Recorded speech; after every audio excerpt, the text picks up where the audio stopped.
নমস্কার বন্ধুরা, আমি আবার চলে এসেছি বাঙালি ভুরিভোজ রান্নাঘরে। আজকে আমি বানাবো মাছের মাথা দিয়ে, কাতলা মাছের মাথা আমি কেটে ধুয়ে পরিষ্কার করে নিয়েছি। আর একটা বাঁধাকপি আমি কেটে ঝিরিঝিরি করে কেটে নিয়েছি। এবার রান্নাটা বসাবো। কড়াইটা বসিয়ে দিয়েছি, পরিমাণ মতো তেল দিয়ে দেবো। তেলটা গরম হোক, ততক্ষণে আমি মাছের মাথার মধ্যে হলুদ লবণ মিশিয়ে নেব।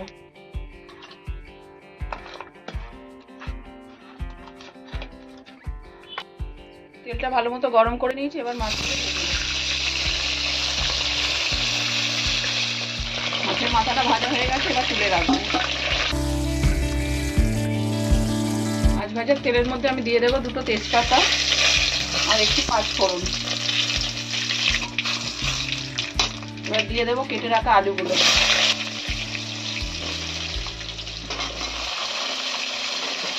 আলুটা একটু লাল লাল করে ভেজে নেব। আলুটা ভাজতে দিয়েছি, এবার আমি মশলাটা বেটে নেব।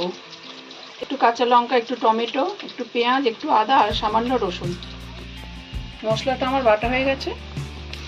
আলুটাও লাল লাল করে ভেজে নিয়েছি। এই আলুর মধ্যেই বেটে রাখা মশলাটা আমি দিয়ে দেব।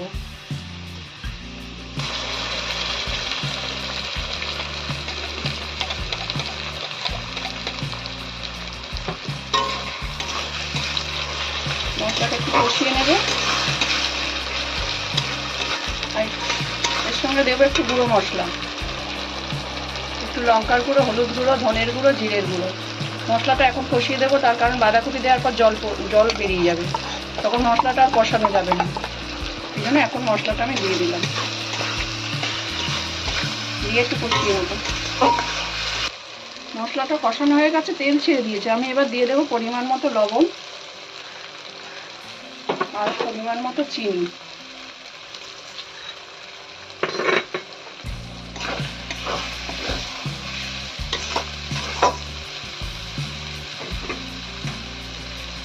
কেটে ধুয়ে রাখা বাঁধাকপিগুলো এর উপরে দিয়ে দেবো।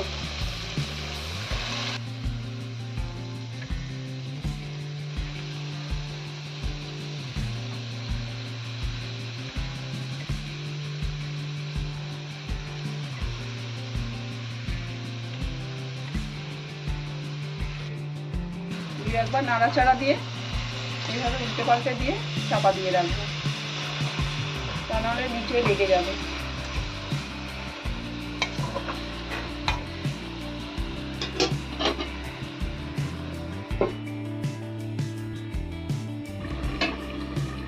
ঢাকনাটা খুলে আমি দু একবার নাড়াচাড়া করে নিয়েছি। আলুটা সিদ্ধ হয়ে গেছে। এবার ভেজে রাখা মাছগুলো আমি দিয়ে দেবো।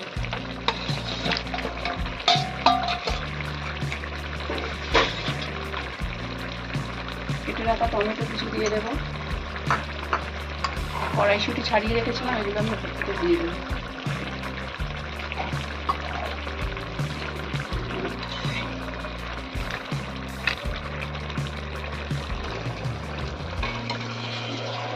এবার এইভাবে নাড়াচাড়া করে সমস্ত মাছের মাথা, বাঁধাকপি ভালো করে ঘেঁটে দিয়ে এবারে একটু ঘি দেবো, গরম মশলা দেবো, দিয়ে নামিয়ে নেব।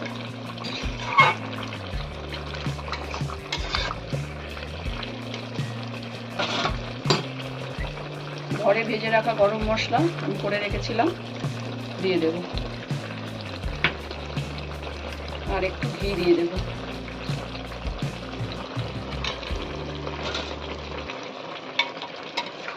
মিশিয়ে নেব আরেকবার।